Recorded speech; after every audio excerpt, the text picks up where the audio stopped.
On the agenda tonight, we're going back to 1981. We're going to be taking a look at Jefferson Starship, and they're going to be performing Jane.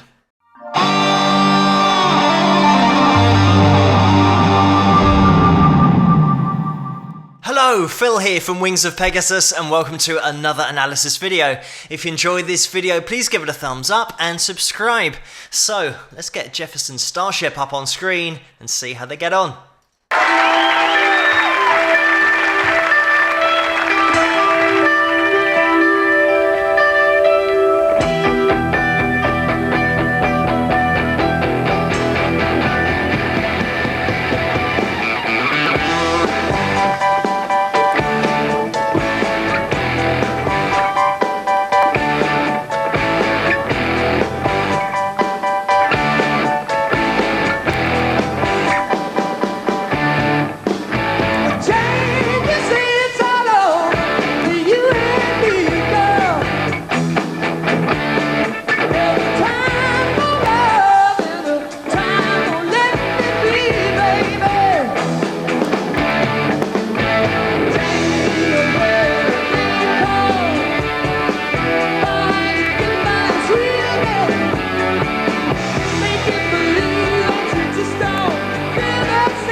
Just before we get into the lead guitar solo, I'm going to be jumping in. As always, the link to this video is going to be in the description below, so you guys can check out the whole video without me interrupting it. But it's probably a good time to jump in before the solo, because we can talk about Mickey Thomas again, and his voice is so unique, but so unique in such a way that it just can't be equaled by so many other vocalists, because it seems like his vocal range is limitless, that he can just jump up to any note that he wants to, and he just flows from one note to the next, adding vibrato, sometimes ending with a little throwaway line in there. There's so much technique on his vocal that you could just listen to that standalone vocal for the whole song and not really take anything else that's going on in. Some of the notes that we've got going on here from Mickey, just before we get into this solo, we are hearing an E5, and I always mention about the male tenor range and people always seeing the C5 as the holy grail and right up there for a male vocalist to be able to reach, but he just seems to get up to these notes effortlessly. There's no strain in there, and when he does hit these notes, he's not slightly flat, he's always dead on, and then can apply vibrato to it as well. So he's even got that stylization after hitting the note, and most people would just be happy to hit the note and hold it, let alone then apply that vibrato and the stylization afterwards. Just quickly, in reference to the range that I mentioned earlier and C5, a lot of people do refer to that as the male tenor range, and technically we're now, especially with this performance up at E5, in what's called the countertenor range, which is when guys guys start singing really, really high above the tenor range. So we've definitely got that here, but it's having that control and the consistent tone throughout the range that Mickey has that just puts it on a totally different level. Obviously, this is the kind of music that I'm into myself, the style, the hard rock, the pop elements in there, but here we've got those heavy guitars, solid rhythm being played throughout. And the way that these guys start the track, you know that you're in for a treat because they are so mindful of dynamics, the way that they start playing. We've got keys straight in, the guitar then comes in, and then the drums build up into the start of the song, and we've got the cowbell in there from Mickey. So it's that perfect recipe once you've got the cowbell in there. Adding these elements together dynamically is what it's all about, because now, already at the beginning of the song, we're starting to climb the mountain and we're getting something interesting. We're going on a journey just on the intro of the song. It's a super tight performance here from the whole band, and it's all built on that foundation, as I always say, of bass and drums being locked in, and we've got David Freiberg on bass with his sunglasses on here, and Ainsley Dunbar as well on drums, so they're keeping everything together, and then we're just adding quality to that foundation. Just with reference to the band members, we've also got Paul Kantner on rhythm guitar, and Grace Slick is providing vocals, backing vocals here, and Craig Chakiso. Craig's lead guitar solo is coming up, so let's get back into this video.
And there we have it. What a great live performance that was, and everybody getting involved at the end, and the cowbell getting closer to the mic. But something to look out for as well is the way that we change the sound on the drums. It's something that you'll find with a lot of songs, hard rock songs as well, where the drummer will go to the ride rather than the hi-hat. It just changes it up a little bit. It's something that Ainsley brings in, and probably from about 4 minutes and 30 onwards for the end chorus, once you start hearing that ride cymbal just cutting through the mix, and if you don't know what it is, it's that ting ting ting sound. It's very direct, it's obviously high frequency, so it does cut through the mix, and a cowbell generally is going to be a bit lower than that frequency wise, but it's these things that really make a chorus stand out and sound different to the rest of the song, because previously we've had a lot of hi-hat and closed hi-hat and a little bit of variation with opening it as well, but it gives it another dimension. Just talking about the journey of the song as well, because at about 3 minutes and 15 we have this total change in the groove, and it's almost leaning towards reggae because we've now got the emphasis between our numbers. Pretty much for this whole song we are straightforward, straight down the line with our rhythm, just a 4/4 time signature. But as soon as we get into that section, it all changes, and you don't have to be musically experienced or play an instrument to feel that change in the groove, and it's just emphasizing the ands between our numbers rather than having 1, 2, 3, 4 and emphasizing the numbers, having 1 and 2 and 3 and 4 and 1 and 2 and 3 and 4. And that's exactly what is happening with our rhythm guitar as well. We've just got the chops coming in on the off beats, so it gives it that jumpy sound compared to that straightforward marching sound that we've had previously. Just jumping into Craig Chiquiso's lead here, because the first thing to mention is his tone. And it's something that has popped up in other videos, but a great example of it here, setting your lead tone to be louder than your rhythm tone, to make sure that that lead really does pop out of the mix just by default from changing your sound from rhythm to lead. It's often the best course of action if you are playing live to take that decision out of the sound man's hands and put it in your own hands. Have it on your effects unit so that as soon as you change into a solo, you know that you're going to be 25%, maybe more, louder than you have been with your rhythm, so that lead is really going to pop. And that's what we have here. It's not just the playing as well, it's the way that Craig has pieced together this solo, because it's a journey and you want to approach your guitar solos in exactly the same way that you approach the composition of a song. Going on a journey and leaving on the top of that mountain, having reached the peak. And that's exactly what we get here with Craig. We go on that journey and then he ends with that final bend right up there, which leads perfectly into the lead vocals that we then have. Interestingly, we have Grace, who is belting out in chest voice and right at the top of that chest voice range. And we have Mickey, who comes in with exactly the same note, and he takes over. It sounds almost the same. The amount of body that Mickey has in that head voice right at the top of his range is so impressive. Just referencing that note that I'm talking about, it's the same E5 that we heard earlier.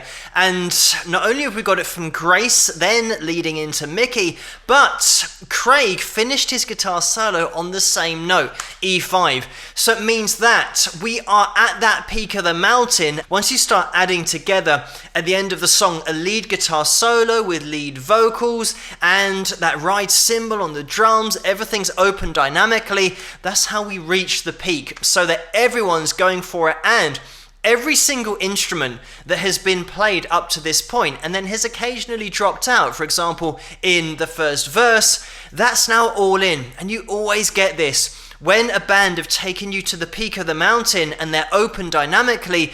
Every instrument that you've heard up to that point is now all in, and that's how you achieve that change in dynamic range between so quiet in the intro and the verse to then all out and being loud and full at the end of the song. We are going to be getting briefly into the history of the band, but it's going to be too much to cover all in one video, especially with the personnel changes that I referred to earlier.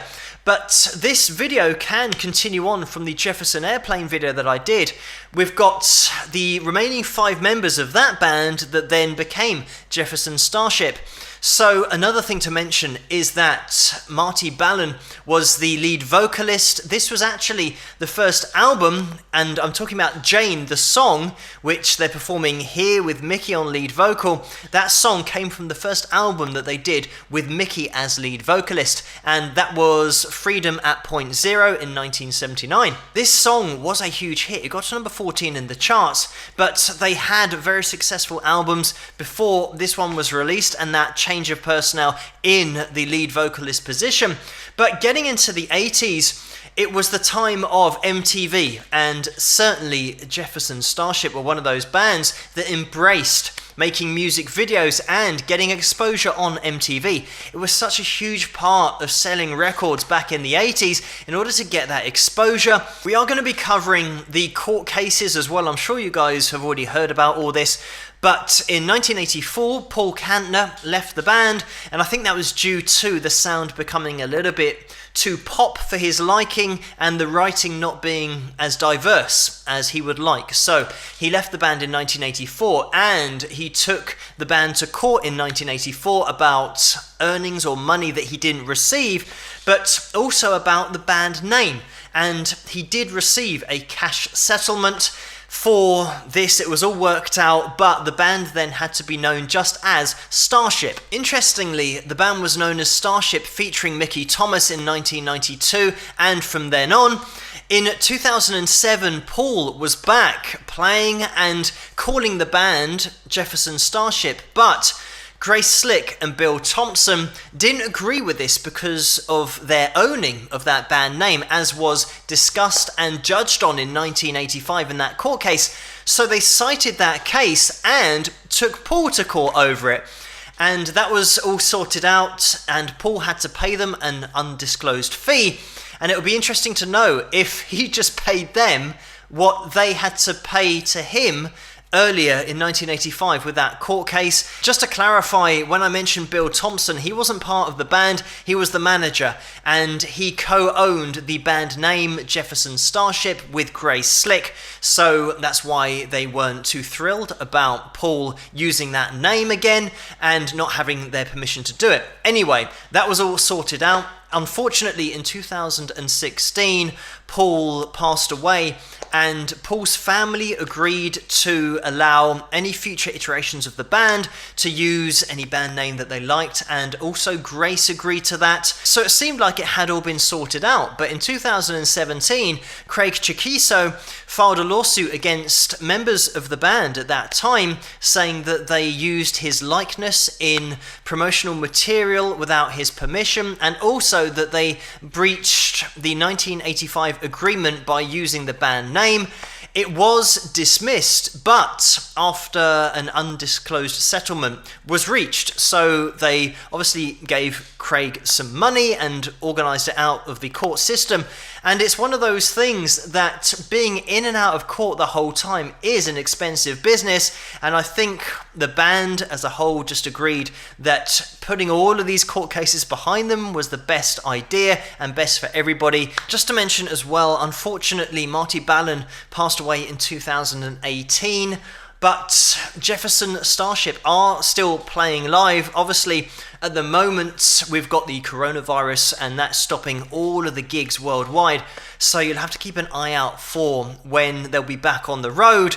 But you can get out there, hopefully in the future, and still listen to some Jefferson Starship. But thank you guys so much for suggesting this video for me to take a look at, and keep those suggestions coming in the comments below. Let me know what you guys think, and if you enjoyed this video, please give it a thumbs up and subscribe. And I'll see you guys at the next one. Rock!